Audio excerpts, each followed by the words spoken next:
안녕하세요, 인어사냥꾼입니다. 반갑습니다. 너무나도 오래간만에 정보 영상 한번 준비해 봤는데요. 제가 유튜브 처음 시작한 게 2020년 5월에 처음으로 영상을 올렸었는데 벌써 2024년이 됐습니다. 아마 코로나 때쯤 시작을 해가지고 좀 어려울 때 유튜브를 시작을 했었는데, 처음 시작하고 한 1, 2년 정도는 제가 좀 열심히 했던 것 같은데, 중간에 갑자기 번아웃이 한번 와가지고 그 번아웃을 극복하는데 좀 시간이 오래 걸린 것 같아요. 그다음 거의 뭐 2년 넘게 유튜브는 하는 동 마는 동 거의 손도 안 대고 있었고, 또 낚시는 이제 취미로 해야 되는 건데, 이게 낚시가 어느 순간부터 일이 되고 나니까는 좀 그 낚시에 대한 흥미가 좀 떨어지는 것 같고, 제가 좀 취미를 잃어버린 게 아닌가라는 그런 생각도 좀 듭니다. 올해 2024년에는 또 제가 또 무슨 마음이 바뀌었는지, 다시 유튜브를 한번 열심히 해보자, 그런 마음이 생겨가지고 다시 시작하게 되었습니다. 일전에 제가 미끼 영상을 쭉 강의해드렸었는데, 그 영상 보시고 도움 되셨다는 분들이 참 많으셨거든요. 그래도 제 영상 보시고 도움 받으신 분들이 많이 있다고 하니까 제가 어느 정도 위안도 되고 힘이 좀 되기도 하고 그럽니다. 그래서 지난번 미끼 편은 쭉 이제 다 해드렸고, 이번에는 이제 바늘의 종류, 그리고 미끼 사용법, 이런 걸로 해가지고 영상 한번 준비해 봤습니다. 첫 번째 제가 소개해 드리는 바늘은 세이코 바늘입니다. 세이코 바늘은 한강에서 사용하기 가장 무난한 바늘이고, 가격도 저렴하고, 어디 가도 다 이렇게 판매하는 그런 바늘 중에 하나인데, 한강에서 낚시하실 때 이 바늘 때문에 스트레스 받으시는 분들 많으신데, 바늘이 조과에 도움을 주진 않아요. 문학이나 진우 바늘이나 이두매지나 바늘, 뭐 이런 여러 바늘들을 추천 받으시겠지만, 한강에서 사용하기 가장 좋은 바늘은 세이코 바늘이 제일 좋습니다. 왜 그러냐면 뒤에 가서 이제 쭉 설명을 드릴 텐데, 일단은 먼저 이 세이코 바늘 같은 경우에는 두 종류가 있어요. 일반 세이코가 있고 등침 세이코가 있는데, 이 등침 세이코가 일반 세이코보다 조금 더 낫거든요. 근데 이게 옛날에 삼각추 채비 하나하고 바늘 5개가 들어있던 채비가 있었는데, 이게 요즘 판매를 안 하더라고요. 거기에 들어있는 바늘이 굉장히 좋거든요. 거기 들어있는 바늘이 등침 세이코인데, 바늘만 따로 이렇게 구매할 수 없을까 하고 제가 예전에도 많이 찾아봤었는데, 따로는 거의 구매하기 힘들고 세트로 같이 사야 되더라고요. 어쨌든 좀 아쉽지만 일반 세이코보다 등침 세이코가 조금 더 낫다, 이렇게 말씀드릴 수 있을 것 같고요. 세 번째는 각 미끼마다 맞는 호수가 있다. 이게 무슨 말이냐면, 그 바늘마다 호수가 있잖아요. 뭐 13, 14, 15, 16 이런 식으로. 물고기 잡는데 제일 중요한 거는 이 바늘이 미끼하고 사이즈가 맞아야 되거든요. 이거를 못 맞추는 경우가 되게 많으신데, 바늘만 좋은 걸 쓴다고 해서 장어가 잘 물리는 게 절대 아니거든요. 각 미끼마다 맞는 호수가 있는데, 요거는 뒤에 가서 설명을 드리도록 하겠습니다. 미끼와 바늘 호수, 앞에서 말씀드렸듯이 이 바늘의 종류가 중요한 게 아니라 이 호수가 굉장히 중요한 건데, 지금 초봄이잖아요. 초봄에서 이제 5월, 지금 아카시아 꽃이 벌써 피기 시작하더라고요. 보통 초봄에 장어들 입질 활성도가 굉장히 예민하기 때문에 그 바늘을 크게 쓰시면 낭패 보세요. 특히 이제 이 까막지렁이 같은 경우는 초봄에는 13호 정도 사이즈로 사용을 하셔야 돼요. 사이즈가 커지면 커질수록 입질의 파장이 점점 약해지거나 호수가 올라가면 올라갈수록 후킹 미스율도 올라가는 거예요. 그 일반 바늘을 크게 해놓으면은 깨작깨작거리는 입질은 볼 수 있지만 그 챔질 타이밍은 전혀 오지 않거든요. 그냥 깨작거리다 끝나는 경우가 대부분이에요. 바늘 호스를 작게 주셔야지 그 초리 때 입질의 파장이 좀 더 커지는 거예요. 그러니까 장어가 바늘이 크면 입질의 파장이 좀 적게 들어오고, 바늘이 작으면 작을수록 입질의 파장이 크게 들어올 수밖에 없거든요. 왜냐면 그 14호나 15호 바늘로 썼을 때는 바늘이 크고 지렁이가 작잖아요. 그러면 이물감을 느끼기 때문에 얘네들이 잘 물질 않아요. 그냥 던져놔도 잘 안 무는데 바늘까지 크게 해버리면 당연히 안 물겠죠.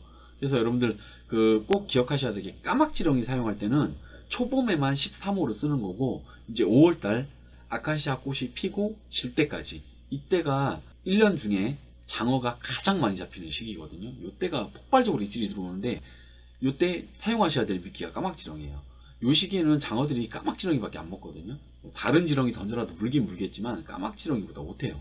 그래서 이 까막지렁이를 정리해보면 초봄에는 13호 정도로 아주 작게 사용하시고 시즌 시작되면 14호로 끝까지 가셔야 돼요. 이 까막지렁이에 15호 바늘의 까막지렁이를 끼우잖아요. 그러면 바늘이 비대하게 커 보여요. 물고기들이 이물감을 좀 강하게 느끼기 때문에 잘 먹질 않아요. 후킹 미스율도 높고 바늘 호스에 대한 그런 중요성을 여러분들이 공부하지 않으면 그 실력이 절대 안 늘어요. 그래서 까막지렁이는 초봄에만 13호, 시즌 끝날 때까지 14호 이렇게 사용하시면 될 것 같아요. 두 번째 말지렁이. 말지렁이 같은 경우에는 까막지렁이보다 상대적으로 굉장히 큰 지렁이거든요. 얘도 15호에서 시즌에 쓰다가 가을 되면 16호로 올려주거든요. 그러니까 말지렁이도 15호 바늘에 끼워서 사용을 하는데 그 말지렁이보다 상대적으로 작은 까막지렁이를 15호 바늘에 끼우면 밸런스가 맞아 보이나요? 절대 안 맞거든요. 그래서 까막지렁이는 14호를 넘어가시면 안 돼요. 말지렁이는 15호 정도로 사용을 하는데 입질 예민해지면 오히려 16호로 올려주는 게 낫거든요. 특히 가을에. 초봄에는 말지렁이를 안 써요. 저는 이제 초봄에는 말지렁이를 안 쓰기 때문에 요때는 말지렁이 사용하는 거 별로 추천드리지 않아요. 그 말지렁이는 초봄에는 좀 피하시는 게 좋고 까막지렁이 시즌 끝나고 한 6월달 요때부터 해가지고 시즌 끝날 때까지 이 말지렁이를 사용하시면 효과가 좋은데 이 말지렁이 같은 경우는 15호 바늘로 쭉 가시다가 가을에는 16호로 올려주는 거예요. 그 이유는 이제 가을 되면 장어들이 입질이 굉장히 예민해지거든요. 봄이랑 똑같은 패턴을 보이는데 다만 입질하는 방법이나 잡히는 방법이 다르거든요. 봄에는 13호 바늘에 깨작깨작 거리는 거 보고 챔질을 해서 잡아야 되거든요. 그러니까 초봄에는 까막지렁이를 13호 바늘에 달아놔도 입질은 들어오겠지만 챔질 타이밍이 들어올 정도로 입질은 안 오거든요. 요거는 여러분들이 어느 시점에 챔질을 하는 그런 타이밍이 존재하는데 이거는 어느 정도 실력이 있어야 돼요. 그 가을 같은 경우는 장어들이 지렁이를 통째로 다 안 먹고 그 말지렁이 같은 경우 끝에만 조금씩 이렇게 먹는단 말이에요. 끝에만 살짝 따먹고 가버려. 그러다 보면 이제 또 가을에는 참게 입질까지 겹치잖아요. 그러니까 장어 입질도 깨작깨작 하는데 참게도 깨작깨작 하기 때문에 이때는 되게 어려워요. 근데 이 16호 바늘을 조금 올려주는 이유는 이 가을에 깨작깨작 거리면서 세게 안 먹고 장어들이 끝에만 살짝 물고 야곰야곰 뺀단 말이에요. 그럼 15호 바늘이 잘 빠져나가거든, 지렁이가. 어느 시점 되면은 지렁이가 쏙 빠져나가고 나중에 이제 미끼 교체하려고 감아보면 지렁이만 쏙 빠져있는 경우가 되게 많아요. 그래서 16호로 조금 올려줘가지고 장어가 그 깨작깨작 거리더라도 이 말지렁이를 잘 못 빼먹게끔 약간 크게 해줘버리는 거예요. 그러면 입질 파장이 보인단 말이에요. 그때 챔질 타이밍을 보고서 딱 채는 거죠. 그래서 이제 보통 그렇게 잡는데 말지렁이는 15호로 쭉 가시다가 가을에만 16호로 이렇게 변경해서 사용하시면 됩니다. 그 다음 세 번째 이제 산지렁이. 산지렁이 같은 경우는 이 지렁이가 보통 한 5월, 6월 달에는 산에 가서 이렇게 산지렁이를 한번 캐보면 되게 작아요. 진짜 막 꽃지렁이만하게 되게 작거든요. 이때는 사용하기가 좀 민망한 사이즈라서 14호 바늘 정도로 하셔가지고 약간 몇 마리 누벼서 끼우시던가 아니면 한 마리 통으로 끼워도 되거든요. 14호 바늘이 크지가 않아서 그때 이제 14호 바늘 정도로 사용하시고 한 6, 7월 그 6월 달에 이제 장마 오잖아요. 장마 오고 여름으로 가면 이제 산지렁이가 좀 커지거든요. 요때는 한 15호 정도 사용을 하시고 가을 되면 이제 그 말지렁이하고 거의 사이즈 비슷한 대형 산지렁이들이 많이 잡힌단 말이에요. 요때는 16호를 사용을 하는 거예요. 그래서 산지렁이는 시기별에 맞춰서 14, 15, 16호로 이렇게 그때마다 호수를 맞추어서 이렇게 사용하시면 될 것 같아요. 그리고 네 번째 청지렁이. 이 청지렁이 같은 경우는 15호 바늘로 통일하시면 돼요. 얘네들은 사이즈가 다 똑같더라고. 지렁이 크기도 똑같고 사이즈도 똑같고. 그런데 이 청지렁이 제가 전에도 말씀드렸지만 평소 시즌 때는 사용하시는 거 별로 추천 안 드려요. 특히나 한강에서는. 한강에서 청지렁이 사용할 때는 제가 전에 말씀드렸듯이 그 장마 특수가 왔을 때 잘라서 사용하시면 돼요. 그때만 사용을 하고 그때 제외하고는 한강에서 사용하는 거는 비추천이에요. 요거는 안 쓰시는 걸 추천드립니다. 그 다음 꽃지렁이. 이 꽃지렁이 같은 경우는 뭐 한 마리씩 그 목줄기기 하는 경우는 거의 없잖아요. 지렁이들이 짠짠하기 때문에 15나 16호 바늘에다가 지렁이를 최대한 많이 끼워서 사용을 하면 효과를 볼 수 있어요. 한강에서 꽃지렁이는 제가 전에도 한번 영상에서 말씀드렸는데 꽃지렁이는 하류에서 잘 먹어요. 하류에서 잘 먹고 중류까지. 그 상류 쪽에는 꽃지렁이를 별로 추천 안 드리거든요. 중하류권에서 이 꽃지렁이 사용하시면 그 시즌 그 계절 상관없이 1년 연중 내내 요걸로 그 효과를 보실 수가 있는데 다만 뭐 까막지렁이나 말지렁이처럼 그렇게 많이 오지는 않지만 꽃지렁이도 생각보다 입질 되게 잘 들어옵니다. 그리고 꽃지렁이 던져놓으면 뭐 장어가 작은 애만 문다고 생각하시는데 여러분 꽃지렁이에도 킬오버가 나와요. 예, 뜬금없이 나옵니다. 옛날에 제가 꽃지렁이 여러 마리 누벼갖고 던져놓고 놀다가 왔거든요. 옆에서 그 아는 이제 지인들이랑 같이 가고 그냥 돗자리 깔아놓고 놀고 있었는데 낚싯대가 덜컹덜컹 하는 거야. 꽃지렁이 달아 던져놨는데 놀래가지고 뛰어가서 딱 감았는데 와, 그 코앞에서 그 꽃지렁이를 먹고 킬오버가 나오더라니까요. 깜짝 놀랍니다. 여러분 꽃지렁이 무시하지 마시고 그 지렁이 구하기 힘드실 때 꽃지렁이 한번 이용해 보시기 바랍니다. 여섯 번째는 이제 베이트 미끼나 벌레 미끼류인데 요것도 사이즈가 큰 애가 있고 작은 애가 있거든요. 그래서 바늘 호스를 한번 대보세요. 예를 들어서 땅강아지다. 그럼 보통 머리 띄어내고 밑에 그 몸통만 쓰잖아요. 그 바늘을 이렇게 몸통에다 대봐요. 바늘이 몸통 안으로 들어가서 바늘이 잘 안 보일 정도 사이즈. 그런 사이즈로 골라갖고 끼워줘야 돼요. 그래서 바늘의 종류를 신경 쓰지 마시고 바늘의 호스를 신경 쓰셔야 돼요. 그렇게 해서 그 각 미끼마다 맞는 사이즈에 맞게끔 바늘을 사용할 줄 아는 거. 요거를 할 줄 알아야 장어를 잘 잡을 수가 있거든요. 그러니까 그 바늘의 종류 신경 쓰지 마시고 호스에 신경을 쓰시기 바랍니다. 자, 이번에 목줄의 중요성. 이게 되게 중요한 건데 이 바늘보다 중요한 게 목줄이거든요. 보통 한강에서 나일론 5호에서 7호 정도 쓰시거나 아니 카본 5호, 7호 혹은 합사 목줄까지 이렇게 사용을 하시는데 이 목줄이 왜 중요하냐면은 그 세이코 바늘을 쓰던 어떤 바늘을 쓰던 간에 일단은 대물이 딱 걸리잖아요. 한강에서는 일단은 그 강 자체가 워낙 크고 넓어서 장애물이 없어요. 오는 동안은. 그래서 대물장어가 물렸을 때 릴링하는 데는 문제가 없어요. 근데 릴링에서 와가지고 앞에서 이제 드롭봉 할 때 이때가 터지는 경우가 거의 열의 9이거든요. 이때 정말 잘 터져요. 그 대물장어도 두 종류가 있는데 성격에 따라 좀 틀린가 봐요. 초기에만 힘을 쓰고 중간에 그냥 쭉 그냥 힘도 안 쓰고 딸려오는 킬오버가 있는가 하면 어떤 킬오버는 시작부터 끝까지 엄청나게 요동을 치면서 오거든요. 이 심하게 요동치는 대물장어가 왔을 때 진짜 조심해야 되는 게 드롭봉 할 때 잘 들어야 돼요. 그러니까 순간적으로 드롭봉을 할 때 들면서 뒤쪽으로 날린다는 느낌으로 확 던져버려야 되는데 이걸 처음에 킬오버가 잘 안 들리니까 그 원줄을 이렇게 잡아주고 그 다음에 초리대를 잡고 확 드는 이 과정에서 이때 최대한 힘을 써서 들어올리는 이 과정에서 터져버리거든요. 이때 목줄이 약하면 거의 터져요. 특히 이제 제가 그렇게 놓친 장어가 정말 많거든요. 나중에 이제 제가 알게 된 게 이제 바늘보다는 목줄이 더 중요하다는 걸 깨우쳤거든요. 이게 세이코 바늘이 아까 제가 처음에 서두에서 보면 그 세이코 바늘이 대물장어 잡았을 때 그 휨이 발생할 수 있다라는 얘기를 했잖아요. 이 이야기의 팩트를 좀 말씀을 드리자면 한강은 전국에 있는 모든 강 중에 장어가 가장 많아요. 그런데 킬오버가 정말 안 나오는 강이거든요. 그 장어 낚시 오래 하신 분들도 10년 이상 한강에서 장어 낚시 하신 분들도 킬오버 못 잡아보신 분들이 수두룩해요.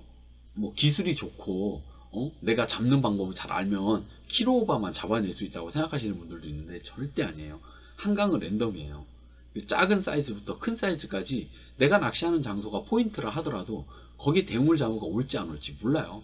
저도 장어 낚시 수년 동안 하면서 느끼는 거지만 그 대물장어 입질 1년에 한두 번 받을까 말까요. 근데 이제 한번 생각을 해보세요. 세이코 바늘에 휨이 있다? 휨이 있다 하더라도 한강에서 킬오버 장어가 얼마나 잡히냐는 거지. 이거 몇 년에 한번 받을까 말까 하는 거 그 한 마리 때문에 세이코 바늘이 안 좋다라고 이야기를 한다면 그거는 틀린 생각이에요. 한강에는 세이코만 써도 되는 이유가 대물장어가 잘 안 나와요. 걸린다 하더라도 솔직히 잡는 족족 바늘이 휘진 않아요. 아까 앞에서 말씀드렸듯이 좀 얌전한 장어가 있고 좀 요동을 많이 치는 장어가 있단 말이에요. 그것도 랜덤이에요.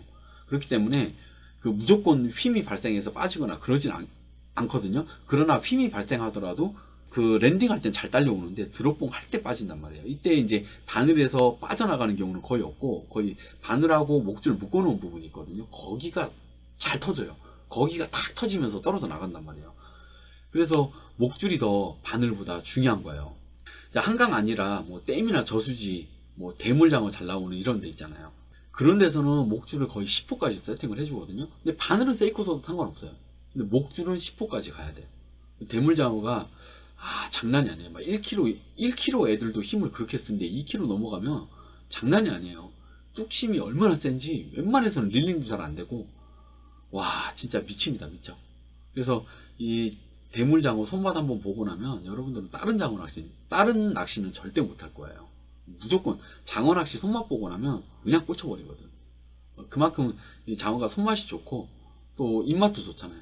하여튼 그 여러분들 가장 중요한 게 이 목줄의 중요성, 여기에 대해서 좀 바늘 공부보다는 목줄 공부를 좀 많이 하시기 바랍니다.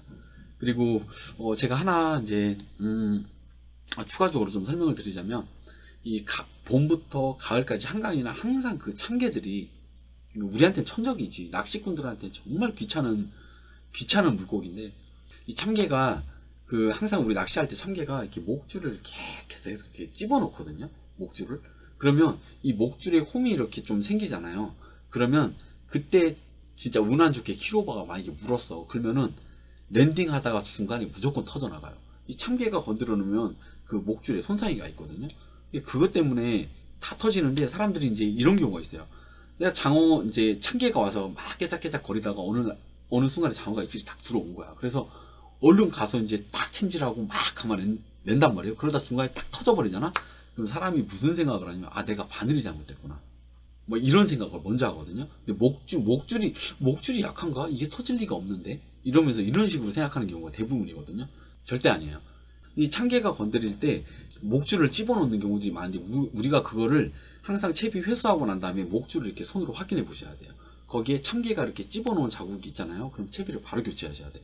근데 이거를 여러분들이 습관을 안 들여 놓으니까 뭐 봄, 여름, 가을 이걸 던져놓고 깨작깨작하면 에이 참개인가 보다 하고 냅둔다니까. 그리고 감아보고 뭐 바늘에 문제 없자, 뭐 바늘 깨끗하네, 이러면 또 그대로 또 지렁이 끼워서 쓰거든요. 무의식적으로 쓴단 말이에요. 미끼 교체 시마다 계속해서 목줄 확인하셔야 돼요. 이건 1년 연중 내내 여러분들이 봄부터 시즌 끝날 때까지 이거는 계속 습관을 들여놔야 돼요.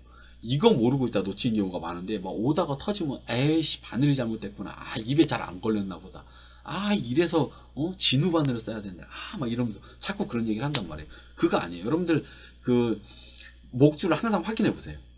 만약에 감다가 터져 나갔어. 그러면은 좀 그 목줄에 여분이 좀 남아 있을 거 아니에요. 거기를 그냥 만져보세요. 만져보면 참개들이 찍어놓은 자국이 분명히 있을 거예요. 그것 때문에 터지는 거지, 뭐 세이코 바늘을 썼기 때문에 터지는 게 절대 아니란 말이에요. 그래서 그 목줄 확인은 필수로 해주셔야 되고, 특히나 한강. 다른 데서는 이제 임진강도 진짜 참개 많죠. 임진강, 한강 같은데 참개 많은 곳에서는 매번 미끼 교체 시마다 목줄 확인을 꼭 해주셔야 돼요. 이거 안 해놨다가 대물장어 눈앞에서 딱 놓치잖아요. 그러면 엄청난 트라우마가 생겨요. 그거 죽을 때까지 못 잊을걸요. 대물장어 눈앞에서 놓쳐봐. 그걸 어떻게 잊어? 꿈에도 나와요. 꿈에도. 그러니까 그런 일이 발생하지 않도록 그 목줄 관리를 좀 잘 해주셔야 되세요. 바늘에 스트레스 받지 말자. 앞에서 말씀드렸듯이 바늘의 종류가 중요한 게 아니라 각 미끼마다 호스를 잘 맞추어 주는 거, 이게 기술이에요. 이게 기술이고, 또 뭐 사람들이 여러 바늘들 추천해 주겠지만 그 바늘의 종류보다는 목줄에 더 신경을 쓰시라는 거. 그리고 봄부터 가을까지 항상 미끼 교체 시마다 목줄 확인하시라는 거. 목줄 이렇게 만져보셔야 돼요.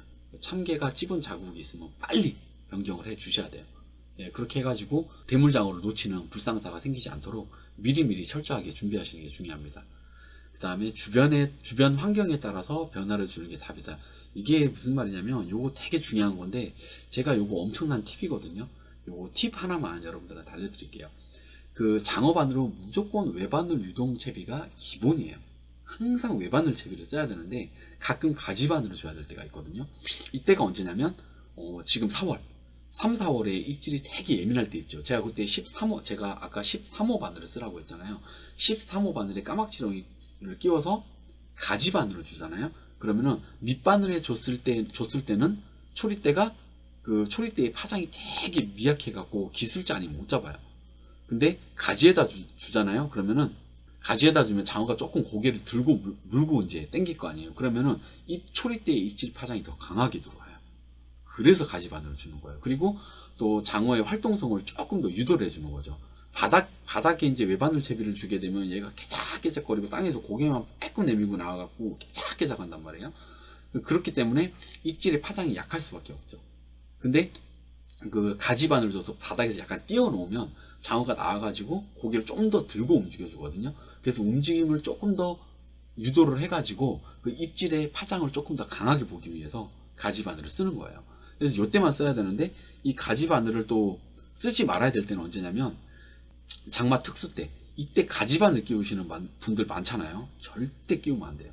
이 장마 특수 때 가지바늘을 끼워 놓잖아요. 그러면은 그 장마 특수 때 팔당에 수문 열어갖고 물이 어마어마하게 흘러내려오잖아요. 그 물살이 어마어마하게 센데, 그게 물살이 세면서 또 문제가 뭐냐면 부유물이 엄청나게 쓸려 내려온단 말이에요. 이 부유물이 가지바늘에 다 덮여. 다 덮여. 그게 나중에 들어올리면 막 진짜 엄청난 뭐 빈 봉지에 물찬 봉지 들어 올리듯이 막 엄청나게 무게가 느껴지거든요. 그걸 이제 딱 들어보면은 부유물이 이만큼 걸려있어요. 그거 다 털어내고 오잖아요. 그럼 가지바늘에 지렁이 그대로 있다니까. 이런 경우 진짜 많아요. 근데 가지바늘을 두면 부유물이 걸리기 때문에 장어가 그 미끼 인식을 잘 못해요. 그래가지고 잘 안 잡히거든요. 그래서 무조건 장마 특수 때는 밑바늘을 주는 거예요. 그거를 길게 주세요. 길게. 밑바늘을 길게 주는 거야. 그래야 입질이 잘 들어오는 거예요. 부유물 많다고 일부러 가지바늘 한 개만 걸어놓고 하시는 분들 많은데, 그 거꾸로 하셔야 돼요. 가지바늘을 걸어놓으면 그 천평 가지에 쓰레기가 장난 아니게 걸려요. 그리고 나중에 쓰레기 다 치워보면 지렁이는 그대로 있다니까. 그래서 그 가지바늘 같은 경우에는 그 장마 특수 때는 절대 쓰시면 안 돼요. 밑바늘을 주는데 평소보다 좀 더 길게 주는 거예요. 그렇게 줘야 입질이 빨리 들어와요. 그러니까 이게 엄청난 팁인데, 가지바늘을 하여튼 장마 특수 때는 쓰면 안 되고, 봄철에 입질이 아주 예민할 때 이때 가지바늘을 써서 장어의 그러니까 움직임을 조금 더 활성화 시켜주면서 입질의 파장을 좀 더 강하게 받기 위해서 가지바늘을 쓰는 거예요. 그때 제외하고는 가지바늘을 쓰지 마세요. 특히나 한강 같은 지형에서는 가지바늘 필요 없어요. 그리고 요런 경우는 있어요. 그 가지바늘을 또 써줘야 될 때가 있긴 있는데, 이때는 되게 쓰는 시간이 짧아요. 그 한강은 이제 바닷물이 들어왔다 나갔다 하잖아요. 움직일 때, 이때가 장어들이 입질 들어오는 그 포인트들이 많이 있는데, 물이 움직이고 있을 때 가지바늘을 쓰면 좋아요. 근데 물이 이제 흐르다가 들어오고 나가고 나면은 물이 서잖아요. 그럼 그때는 가지바늘 의미가 없어요. 가지바늘은 그 한강 물살이 이제 바닷물 때문에 물살이 좀 세거나 하여튼 물살이 세건 약하건 간에 물이 움직일 때 가지바늘을 쓰시면 되게 좋아요. 그리고 바늘이 아무리 좋아도 여러분들 던지는 자리에 장어가 없잖아요. 의미가 없어요. 바늘 아무리 좋은 것 갖다 놔봐요. 장어 없으면 뭐 의미가 있어요? 그리고 바늘의 종류보다는 실력과 경험. 당연히 실력과 경험이죠. 경험이 있어야 호수 맞추는 것도 잘 하는 거고, 뭐 실력이라는 거는 뭐 글쎄요, 그 장어 입질 들어올 때 그 평소 때 입질 들어오면 막 시원시원하게 3단으로 오잖아. 이때는 뭐 초보고 고수고 필요 없잖아. 눈에 다 보이잖아요. 그거 못 잡는 사람이 어디냐고. 다 잡아내지. 근데 기술이라 하면 이제 예민할 때 이때 장어 입질 들어오는 족족 잡아낼 수 있는 거, 이게 실력이죠. 이게 실력이 되려면 경험이 쌓여야 되는 거예요. 바늘보다는 실력과 경험이 더 중요하다는 거. 그리고 가장 중요한 거, 남들 이야기에 너무 귀 기울이지 마라. 이게 남들이 이 바늘이 더 좋아, 이 바늘이 더 좋아. 사람들의 심리가 이 사람 말도 맞는 것 같고 저 사람 말도 맞는 것 같고 그렇단 말이에요. 그럼 사람들이 이제 자기 정체성을 잃어가지고 남 얘기 듣고 자꾸 가스라이팅이 되는 거예요. 이게 맞나 보다 이렇게 자꾸 생각한단 말이에요. 그러니까 남들 이야기에 너무 스트레스 받지도 말고 귀 기울이지도 마세요. 예, 절대 남 이야기가 여러분들한테 절대 답을 주지 않아요. 그래서 여러분들은 장어 낚시에 좀 필요하다고 생각되는 것들은 이제 기록을 해 놓으세요. 그게 쌓이고 쌓이다 보면 그거를 쌓아가지고 여러분들 걸 만들어서 여러분만의 낚시를 해 나가셔야 되는 거예요. 남이 이렇게 하라 그랬다고 따라하고, 남이 이렇게 하라 그랬다고 그대로 다 따라하고 이러면은 본인은 그 사람들한테 이미 가스라이팅이 되어 있는 거거든. 그래서 장어 낚시는 남한테 의존하지 마시고 그 중요한 정보들을 수집하고 그 데이터들을 수집해서 기록을 해 놓고, 그리고 이제 낚시 가서 여러분들의 경험을 쌓으면서 여러분들 생각대로, 여러분들 방식대로 그렇게 해석을 해서 낚시를 하시는 게 그게 더 좋은 거예요. 남 얘기에 귀 기울이지 마세요. 다 필요 없어요. 자, 이제 마지막으로 팩트를 좀 말씀을 드릴 텐데, 아까 앞에서 말씀드렸듯이 한강은 키로장어가 잘 나오지 않는다. 네, 맞아요. 한강에서 수십 년 낚시한 사람들도 뭐 10년 이상 하신 분들, 뭐 또 수십 년 하신 분들, 당연히 뭐 수십 년 하신 분들이야 뭐 키로장어 한 번씩은 잡아보셨겠지만, 어쨌든 뭐 10년 이상 낚시한 사람들도 한강에서 키로가 못 잡아본 사람들 수두룩합니다. 그렇기 때문에 그 세이코 바늘이 휨이 있다고 해서 한강에서 쓸 수 없다라고 생각하시는 거 잘못됐다라는 거, 이렇게 정리하면 될 것 같고요. 가장 중요한 거, 이 한강이라는 큰 강에 비해 원투로 던질 수 있는 범위가 한정적이다. 이게 무슨 말이냐면, 이게 제일 중요한 건데, 그 한강은 그 거의 그러니까 전체 길이가 거의 36km 구간, 정도 된단 말이에요. 그 넓은 공간에서 그 낚시 금지 구역을 다 빼버리세요. 그러면 우리가 낚시할 수 있는 범위가 얼마 안 되잖아요. 그죠? 거기서 우리 인간이 캐스팅해서 던질 수 있는 거리가, 비거리가 얼마나 나올 수 있겠어요? 한강은 다리 하나 건너가는데 1km, 2km씩, 1km, 2km씩 막 거리가 나오잖아요. 근데 우리가 던져봐야 기껏해야 100m 밖에 못 던진다고. 잘 던져봐야 그래 뭐 200m까지 던질 수 있다고 쳐요. RC보트 제외하고 RC보트로 민다 하더라도 결국엔 500m까지 밖에 못 밀거든요. 그런다 하더라도 한강 중앙에 놓기가 되게 힘들어요. 그러니까 우리가 캐스팅해서 던질 수 있는 범위는 평균적으로 한정돼 있잖아요. 안 그래도 낚시 금지 구역도 많아. 낚시할 수 있는 한정되어 있는 공간 안에서도 우리가 캐스팅해서 던질 수 있는 거리가 얼마나 되겠냐는 거예요. 결과적으로 우리가 한강에서 사람 손에 닿는 그 범위가 굉장히 적어요. 거의 100분의 1, 1000분의 1도 안 될걸요. 우리가 낚시할 수 있는 범위가. 그러니까는 그 한정된 범위 안에서 키로바를 잡으려고 하니 이게 잘 나오겠냐는 거죠. 안 나올 수밖에 없어요. 그래서 한강은 우리 낚시인들이 아무리 많이 내려와가지고 던진다 한들 100m 범위밖에 안 돼요. 거기다 낚시 금지 구역도 어마어마하게 많잖아. 그 좁은 범위 안에서 무슨 키로바가 막 나오겠어요. 근데 반대로 저수지 같은 데 있잖아요. 거기에 대물장어가 예를 들어서 있잖아요. 그럼 그건 어떻게든 잡아낼 수 있어. 왜? 강이 고여 있잖아. 그리고 우리가 던질 수 있는 범위 안에 다 들어있거든요. 저수지는. 저수지도 물론 되게 넓어요. 넓긴 해도 어쨌든 대물장어가 있다면 그 공간 안에 얘들이 가면 어딜 가겠어. 그렇기 때문에 저수지 대물장어는 우리가 진짜 대물장어 잡겠다고 맘먹고 며칠 동안 낚시하면 거기서는 분명히 잡아낼 수 있거든요. 근데 한강은 달라요. 한강에서는 킬로바가 있다 하더라도 우리 손이 안 닿는 곳에 더 많이 있을 수도 있거든요. 물론 발 앞에서 킬로바가 나오는 경우도 있지만 그것도 대물장어가 그 먹이 활동 하려고 물 가쪽으로 좀 나와야 잡히는 거지. 얘들이 안 나오고 가운데 박혀 있으면 답 없어요. 못 잡아. 그래서 한강에서 킬로바가 잘 나오지 않는 이유는 바로 이런 이유가 가장 크다고 생각합니다. 그리고 이 장어 낚시가 저도 이제 20살부터 하긴 했는데 이상하게 그때만 해도 젊은 사람들도 많고 그랬었는데 어느 시점 되니까는 이게 그 밑에 세대가 올라오지 못하고 나이가 고립된 채로 세월이 이렇게 흘러가 버리다 보니까 장어와 낚시인들 평균 연령대가 40대에서 60대가 진짜 제일 많거든요. 거의 한강 낚시인 중에 거의 8대 2는 다 40대에서 60대가 아닐까 저는 그렇게 생각해요. 이 젊은 세대들이 이렇게 낚시하러 또 이렇게 세대들이 또 세대가 교체가 되면서 이렇게 낚시 문화도 좀 바뀌어가고 그래야 되는데 너무 옛날 사람들이 낚시를 하다 보니까 이 특징적으로 네 가지가 있어요. 일단은 나이가 좀 있으신 분들의 특징이 뭐냐면 일단은 조물주 위에 조물주예요. 자기보다 높은 사람이 있을 수가 없어. 다 자기 밑이야. 두 번째는 꼰대예요. 꼰대 마인드가 엄청 심해. 그리고 허세가 심해요. 입만 열었다면 뻥을 쳐. 네 번째, 자기가 장어 잡는 게 되게 자랑스럽다라고 생각을 하나 봐요. 이렇게 남한테 가고 의시되고 막 어깨에 뽕이 들어가가지고 온갖 잘난 척을 다 하거든요.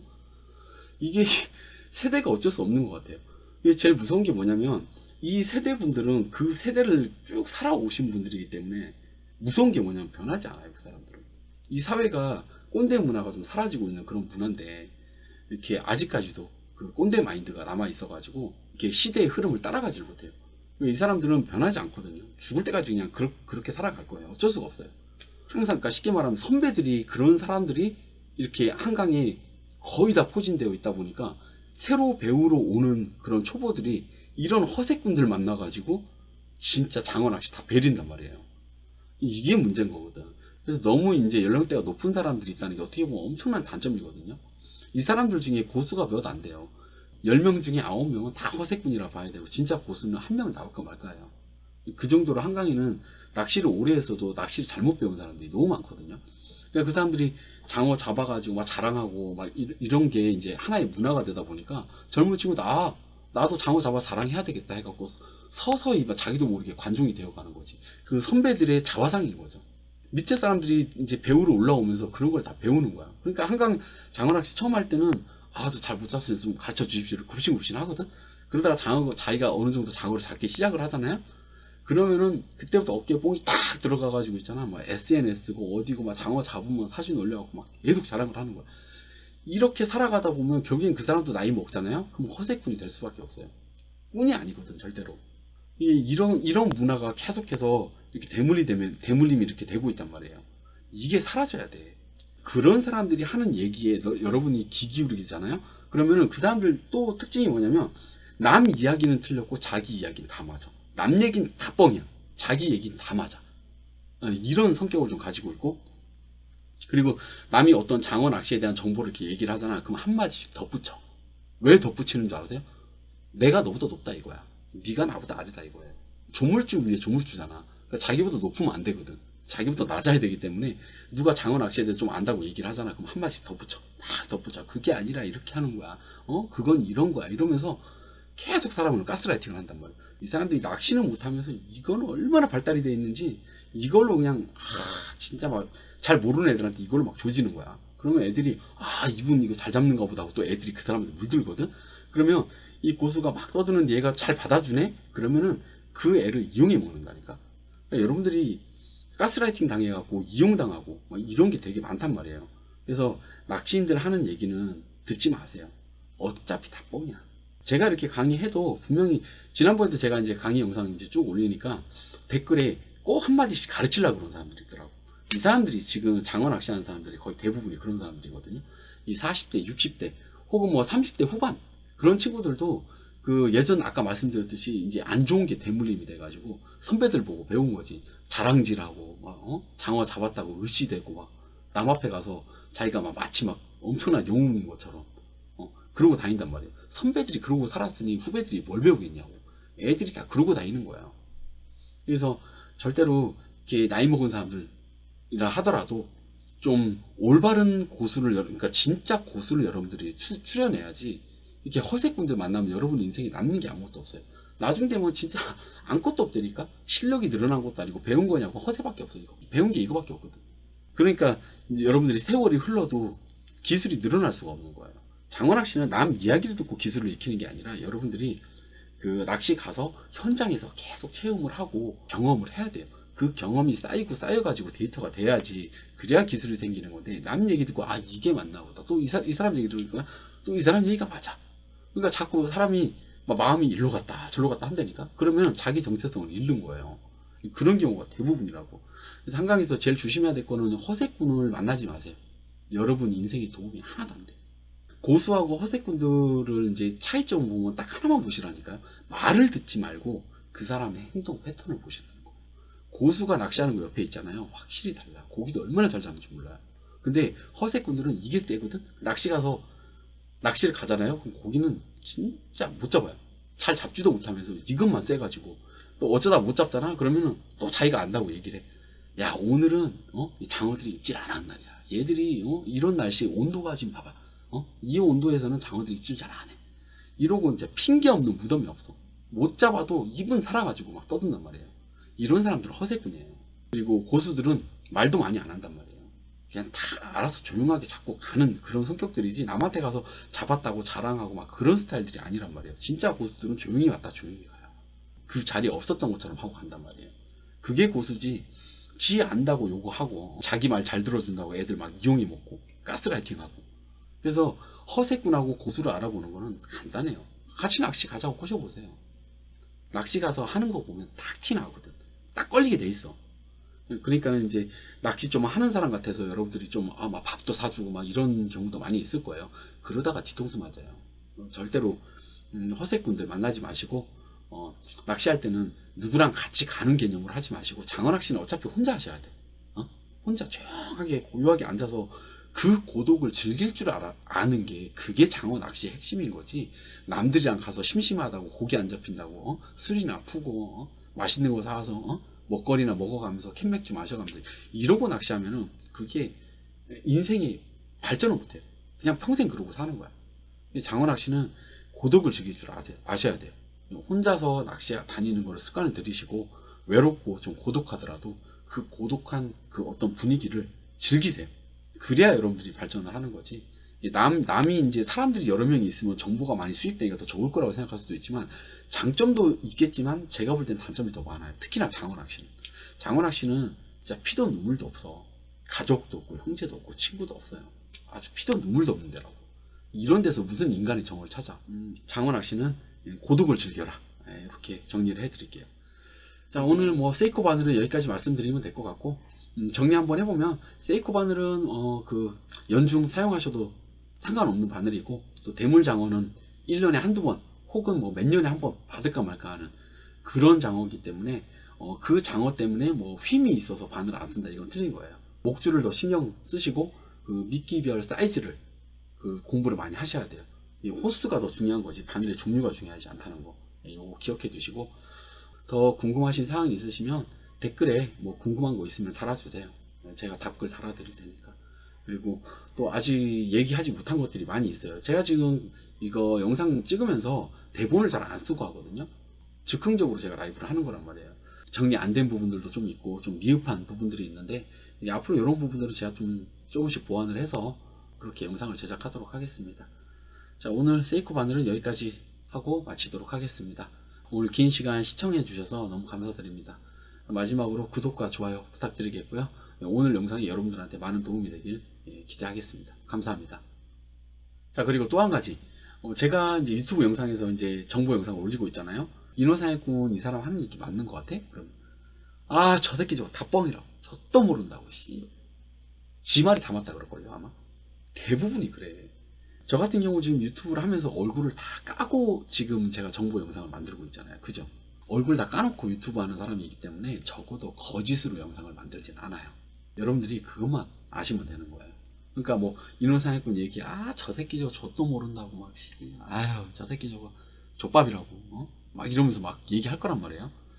그러면 여러분들이 딱 생각하셔야 될 게, 그 사람이 허세인지 내가 허세인지 제가 가르쳐 드리는 방법대로 계속 낚시를 해보세요. 그렇게 해서 효과가 오면 내 말이 맞는 거고, 효과가 없으면 옆에 있는 그 사람 말이 맞겠지. 저 새끼 다 뻥이라고. 남 이야기가 맞고 내 이야기가 틀렸어라고 하는 사람이 몇 명이 될 것 같아요?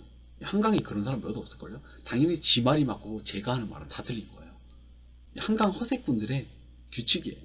될 수 있으면 고수를 만나려고 노력을 하세요. 허세꾼 만나봐야 여러분 인생에 남는 거 하나도 없습니다. 아시겠죠?